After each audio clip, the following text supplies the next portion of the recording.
Okay, so let's unpack this feeling. You settle in with a book, ready to lose yourself in the pages, and then that little mental hiccup. Haven't I read this before? Oh, definitely. That's such a common experience. Lady of the Library on YouTube, she really nailed this in one of her videos, and it sparked something in me. It's happened. To most of us, I'd bet. Yeah. I even have these oddly specific memory markers, like I distinctly recall putting down the Book of Jacob in May of 2022. Wow, that's specific. Yeah. And my second attempt at the Grapes of Wrath, that ground to a halt, September 2011, It's such a strange phenomenon, and it really leads to the core question we're diving into today. How can we actually make what we read stick? It's a universal challenge, isn't it? We spend precious time reading and then the frustration of forgetting. It can be pretty significant. Totally. But what's really interesting here, and the source video points this out wisely, is that improving reading retention isn't about achieving some perfect photographic recall. Right, not remembering everything. Exactly. It's more about forging a deeper, more lasting connection with the ideas and information that truly matter to us. Yes, exactly. So for this deep dive, we're digging into the most valuable insights from that Lady of the Library video, how to remember everything you read. Which is a bold title. It is. And, okay, maybe everything is a stretch. Perhaps a significant amount of the really important stuff is more accurate. Yeah, probably closer. But her advice tackles some really fundamental things. The natural processes behind forgetting, the surprising impact of our mental state. That's a big one. The underestimated power of reading deliberately, and, practical strategies for actively engaging with what we read. And this isn't just for academics or people reading super dense stuff, right? Not at all. Whether you're navigating complex reports for work, trying to get your head around a new field, or honestly just wanting to get more out of the novels you read for fun. Yeah. The techniques we're going to explore are designed to help you move beyond just finishing a book to genuinely absorbing and retaining its core value. Our aim really is to help you avoid that frustrating feeling, that mental blind spot when you stumble across a book you've read. Okay, so let's start right there. The basic. Why does our brain sometimes treat a book like a fleeting acquaintance? Enjoyable in the moment, but then poof, gone. Well, at a really fundamental level, memory just naturally degrades over time. It's biology. Yeah. If information isn't actively retrieved and, reinforced, the neural pathways associated with it they weaken. Like a muscle you don't use. Exactly like that. Think about learning a new skill, maybe a language or a dance. Without practice, without revisiting it, the details just get fuzzy, don't they? We really do. What's fascinating, though, is that actively recalling information, actually pulling it back out, acts as this powerful stimulus. Yeah. It strengthens those memory pathways. Right. The video mentions that, simply talking about a book or applying its ideas in a conversation or even just recommending it to someone, that can significantly improve retention. And that totally clicks with my weird book-stopping memory thing. Your Grapes of Wrath moment. Yeah.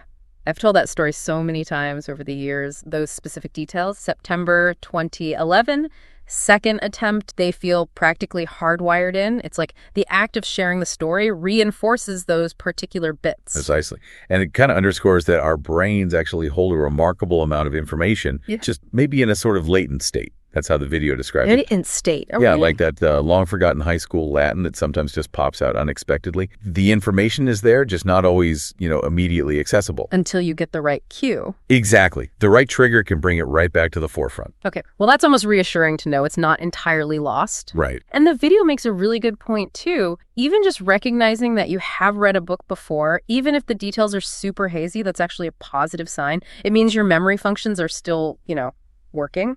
It's not all downhill, no. Your recognition system is online. Phew. Okay. But if we want to move beyond just that vague recognition and actually strengthen our ability to recall and use what we read, well, we need to address some foundational factors. Okay, foundational factors. Like what? And the first one, the video highlights, which I think is often underestimated in these discussions about memory, is our overall mental well-being, specifically the level of stress we're under.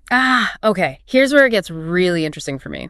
Because, your first thought might not be to link stress levels directly to remembering a novel. It might not be intuitive at first, yeah. But when you actually think about it, it makes a lot of sense. The video uses this great analogy trying to install new software on a computer that's riddled with viruses. Right. Doesn't matter how good the software is if the system's compromised. Exactly. If your underlying mental state is kind of bogged down by significant stress, your brain's capacity to effectively process and retain new information, it's just going to be diminished. Doesn't matter how fancy your reading techniques are. So what's happening in the brain there? Well, when we experience stress, our body kicks into survival mode, right? And the amygdala, that's the sort of emotional threat detection center of the brain, it becomes much more active. Okay. Fight or flight. Pretty much. Yeah. And this can actually divert resources away from other areas like the prefrontal cortex. Which is important for memory. Crucial, yeah, for higher level thinking, planning, and very importantly, encoding and retrieving memories. Stress kind of hijacks the system. Wow. That absolutely resonates. The video mentions someone forgetting books they read right at the start of the UK lockdown. And I can totally relate to that feeling, that sort of mental fog during really high anxiety times. It's like your brain is so busy processing the immediate threat that everything else just becomes, I don't know, background noise, easily lost. That's a perfect description. Background noise. And interestingly, there was a study, I think it was 2016, that indicated stress experienced during the initial learning phase can sometimes actually enhance the formation of vivid memory. Like you remember the stressful event, clearly. Okay, that makes sense. BUT, and this is the key part for reading retention, stress significantly impairs the retrieval of memories later on.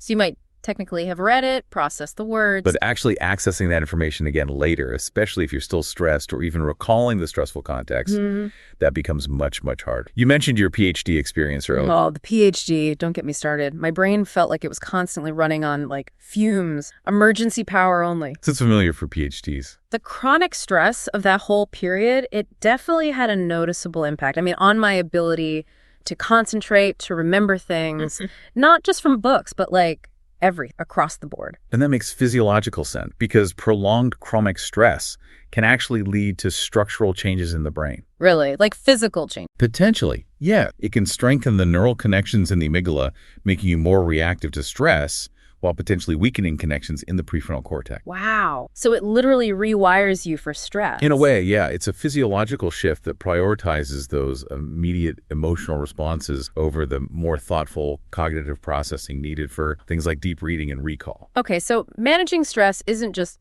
field advice. It's fundamental for optimizing your brain's capacity for learning and memory. Absolutely fundamental. It's step one, almost. So practically speaking then, what can we actually do to address this stress factor, specifically to help with reading retention? Well, the video touches on several well-established stress reduction techniques, things like mindfulness meditation, regular journaling. Yeah, I heard of those. Conscious breathing exercises, just focusing on your breath, and even incorporating short bursts of high-intensity physical activity into your routine. Right, I think you mentioned that earlier, just 8 minutes. Yeah, the video mentioned 8 minutes can have a positive impact, which is encouraging, right? Doesn't have to be hours at the gym. Definitely more doable. But beyond those practices, nutrition also plays a really vital role, both in managing stress and just supporting overall healthy brain function. Okay, diet. Makes sense. The video references Kimberly Wilson's books, How to Build a Healthy Brain and Future-Proof Your Brain. Okay. And also Chris Van Tulleken's Ultra-Processed People. Now, it's always important to, critically evaluate data in any single source. Sure. But Van Tulleken's work does highlight the broader impact that highly processed foods can have on our overall well-being, which can definitely indirectly affect cognitive function and stress levels. Absolutely. I mean, I've personally noticed a huge connection between what I eat and my ability to focus, my energy levels. It all seemed... It really is. And the video also brings up the potential benefits of certain supplements, specifically mentioning ashwagandha for managing stress and anxiety. Ashwagandha. I've heard a bit about that. Adaptogens, right.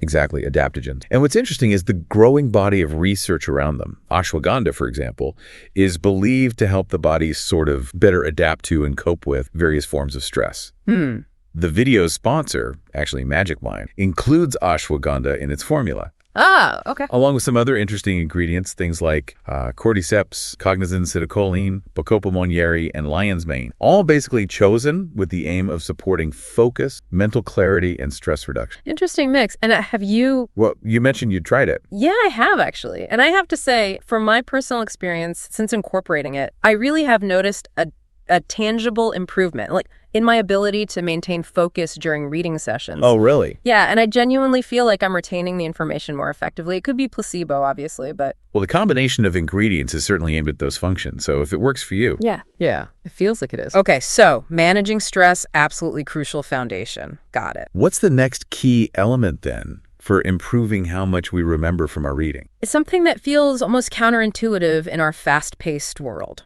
Okay. It's the power of slowing down. Slowing down, not speed reading that. Definitely not speed reading if retention is the goal. In our, digitally driven world, there's often this implicit pressure, isn't there, to consume information as quickly as possible, skim, scan, move on. Totally. Get through the inbox, get through the articles. Right. But when our goal is genuine comprehension and, importantly, long-term retention, adopting a more deliberate, slower pace is actually essential. This really resonates with me personally. As someone who's dyslexic, I've always been a naturally slower reader. It used to frustrate me, but I've definitely observed over the years that the material I read carefully and intentionally, because I have to read it slower, it tends to stay with me much, much longer. It's fascinating. It's almost like a hidden advantage in this specific context. Maybe. I never thought of it that way. Well, think about this. There's a fascinating parallel from a University of Melbourne study they did on binge-watching television. Okay, binge-watch, relevant. Bear with me. They found that individuals who binge-watched a series showed really high immediate recall of the content right after watching. Makes sense. It's all fresh. But their long-term retention, and interestingly, even their overall enjoyment of the show, was significantly lower compared to those who watched the same episodes spread out, like weekly. Really? Lower enjoyment, too. Yeah. And the same principle applies directly to reading. Quickly scanning online articles or trying to blitz through a book might give you a superficial grasp. The gist of it. Exactly. But it kind of bypasses the deeper cognitive processing that's required for building robust long-term memories. So, yeah, often faster reading just equates to poorer long-term. So it's definitely a case of quality over quantity, and especially quality over speed when remembering is the aim. Precisely. Give your brain time to actually chew on the information. Okay. Now that idea of remembering everything it still feels like a pretty high bar, maybe an impossible one. Does the video address whether we even should be aiming for that? It does, and it raises a really important practical point. Is it even necessary, or maybe even desirable, to remember absolutely everything we read? Good question. The video wisely suggests that trying to do that is not only likely to be mentally exhausting, but also potentially a misallocation of your cognitive resource, your brain power. Not all information we encounter really warrants long-term storage. It's a bit like fleeting news articles or social media posts. Oh, thank goodness. That's actually a bit of a relief. So the goal isn't total recall of every single word on every page. Definitely not. Yeah. It's much more about being strategic and selective, about consciously directing our cognitive effort towards retaining the information that holds personal value or relevance for us. Okay, focusing the effort. Yeah. Maybe it's just a single impactful idea you get from an entire book. That might be the valuable takeaway. Right. The video offers that humorous example of the ridiculously detailed catalog of ships in the Iliad. Huh. Yeah, I remember that bit. Now, that level of detail might be absolutely fascinating if you're, say, a scholar of ancient naval history. A very specific niche. Very specific. But for most readers, it's probably the enduring themes, the characters, the overarching narrative. That's what they likely want to remember, right? Absolutely. Okay, so we're managing our stress, we're taking our time with the reading, and we're focusing on identifying the key insights that actually matter to us. What practical techniques can we use while we're actually reading to help those key insights stick? Right, the doing part. This is where the concept of active engagement with the text becomes really crucial. Active engagement. Yeah, and the video strongly recommends practices like writing in the margins of the book. Oh, yes. And utilizing sticky note. These methods basically transform reading from just passively receiving information. Like watching TV. Exactly. Yeah. Into an active dialogue with the author and the ideas they're presenting. You're talking back, in a way. Oh, I am a huge advocate for this. My personal copy of After Sappho, honestly, it looks like it's been through a paper-based hailstorm or something. It's covered in colorful ink and little flags everywhere. I love that image. But it becomes such an incredibly valuable resource when I go back to it later. I even have this little key I made at the front. A key? Yeah, where I've assigned different colored highlighters and little symbols in the margin notes to specific themes like, queer theory, historical context, poetic language, so I can quickly scan the pages and find my initial thoughts on particular passages related to those. Wow, that's impressively organized. What's particularly insightful about your approach, though, is that level of structure. using contrasting ink colors, for instance. Yeah, I use black for my first read-through, then blue or red for later thoughts or connections. Right. That not only makes your annotations visually distinct, but it lets you differentiate between your initial gut reactions and maybe later reflections when you reread. And the very act of physically writing, whether you're noting disagreements or formulating questions or drawing connections to other books you've read, or just jotting down ideas for future research, that significantly deepens your cognitive engagement with the material. You're processing it actively. Absolutely. It forces you to think critically, not just absorb. Yeah. But I will say, it's definitely not a quick process. Oh, I bet not. Reading After Sappho in that really detailed, annotated way, it took me well over a month. Yeah. But the depth of understanding I got and the level of retention, it was just so much greater than if I'd just passively read through it. That makes complete sense. And the video correctly points out the added benefit of taking notes by hand. There's something about that physical act forming the letters on the page. It seems to create stronger neural connections. It aids recall somehow. There really seems to be something to that physical connection, doesn't there? While, digital note-taking apps and maybe using note cards can be useful for organizing ideas thematically later on. Sure, for summaries and stuff. For that really close analysis of a text, especially in fields like literature or philosophy or history, keeping your initial responses and insights anchored directly to the source material, right there in the margins like you do, that can be far more effective for deep understanding. Right. I need to see my thought right there next to the specific lines or paragraphs that sparked it. Otherwise, the connection gets lost later. Exactly. Context is key. And I've definitely developed a bit of a multi-layered system over time for my notes. Oh, yeah? Tell us more. Well, I do the margin annotations first, like we talked about. Then I usually keep a separate notebook for more developed thoughts or longer connections that won't fit in the margin. Okay. I often take photos of heavily annotated pages, just as a quick backup or if I want to zoom in. Okay. Then sometimes I'll type up key excerpt and my corresponding thoughts into a note-taking app, Bear. That makes them searchable, which is super helpful later, and I back that up, obviously. Of course. And I even use relevant hashtags within the app to link different notes or sections, sometimes even connecting ideas across different books, thematic. Wow, that's a comprehensive system. It sounds a bit intense, maybe. It might sound a bit intense, yeah. But it really helps me build a more holistic and interconnected understanding. It's like building my own little web of knowledge around the text. That's a great way to put it. It's a system that caters to different ways of processing and recalling information: visual, kinetic, digital, thematic. Exactly. Whatever works, right? Right. Yeah. And speaking of recall, the video also offers some practical strategies that go beyond just the active reading part itself. Things to do sort of around the reading. Yes. Like breaking up your reading sessions, not trying to power through for hours. Exactly. Scheduling sessions with regular short breaks, an hour of focused reading, say, followed by a 15-minute break where you get up, move around, let your brain consolidate a bit. That just makes intuitive sense, doesn't it? Your brain can only effectively absorb and process so much information in one continuous chunk. It really seems that way. Trying to cram for hours on end often leads to diminishing returns for retention. And then those detailed margin notes you take, they become really valuable later, right? Invaluable memory jog. When you revisit a book, even months or years later, just a quick scan of your own annotations, your questions, your reactions, your little symbols can bring back a surprising amount of your initial thinking and the context. It's like leaving breadcrumbs for your future self. That's a perfect analogy. And finally, the practice of summarizing what you've just read. Summarizing. Okay. Especially for nonfiction or academic articles, but useful for fiction too. Either just verbally summing it up maybe into a voice note on your phone. Oh, interesting idea. Or writing a brief summary paragraph after each chapter or section. It forces you to distill the key points in your own words, which helps solidify your understanding and actively reinforces the memory of the content. Okay, that makes a lot of sense. Active processing again. Always back to active process. Okay, so let's try and bring it all together then from this deep dive into reading retention. The key takeaways seem to first, prioritize your mental well-being. Actively manage stress because it directly impacts. Foundational. Absolutely. Second, consciously slow down your reading pace. Allow for deeper processing. Don't just skim. Quality over speed. Resist the urge to rush. Third, be strategic. Focus your cognitive energy on the information that truly resonates with you or aligns with your goals. Don't try to remember everything. Be selective. Identify what's valuable. And fourth, actively engage with the text. Talk back to it through annotation, making notes, asking questions, summarizing.